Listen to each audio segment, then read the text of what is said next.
we're going to make a flame on a candle.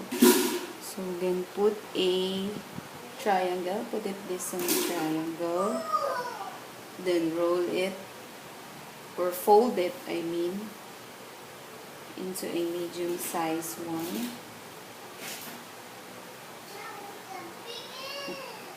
Until the top of the triangle will not be seen.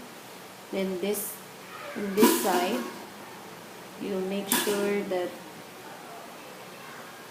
you get an upward portion. Then before you roll it,